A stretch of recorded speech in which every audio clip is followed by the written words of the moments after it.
ఇక్కడ ఒక పెద్ద పరీక్ష ఉంటుంది ప్రభుత్వంలో ఉండేటటువంటి వాళ్ళకి. ఏంటది అంటే ఎవరి పని వాళ్ళని చేయమంటే ఉద్యోగికి నచ్చదు. ప్రభుత్వ టీచర్లకు ఎందుకు నచ్చలా? బేసిక్గా వాళ్ళు ఏమంటారు, ఎక్స్ట్రా డ్యూటీలు అన్నటువంటి. ఎక్స్ట్రా డ్యూటీలు ఎలక్షన్ ఎక్స్ట్రా డ్యూటీ కదా, చేయలేదా? అంతకుముందు ఎక్స్ట్రా డ్యూటీలు వద్దన్నారని ఎలక్షన్స్ తీసేస్తుంటే అట్టెట్టాని కోర్టుల దాకా వెళ్ళారు కదా. మరి అది ఎక్స్ట్రా డ్యూటీ కదా. అట్లాగే ఎన్యూమరేషన్ ఇళ్ళకి వెళ్ళే పని టీచర్లకి, అది ఎక్స్ట్రా డ్యూటీ. ఇక్కడ అయి కాదు కదా.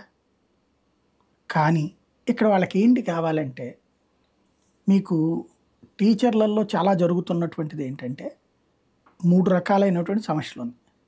ఒక సమస్య ఏంటంటే వాళ్ళకి ఇప్పుడు కొత్తగా ఈ కోర్సెస్ పెట్టారు, ఇంగ్లీష్ మీడియం. అది ఇంగ్లీష్ మీడియం.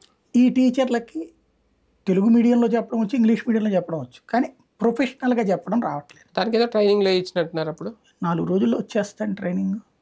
మనం పుట్టినప్పటి నుంచి ఇంగ్లీష్ మీడియంలో ఉన్నటువంటి వాళ్ళకి ఒక ఆస్పెక్ట్ పెరగడం అంతే తప్పించి మధ్యలో స్పోకెన్ ఇంగ్లీష్ కోర్సు లాంటివి దాంట్లో ఎంతవరకు క్లారిటీ చెప్పాలంటే అది ఒక మైనస్.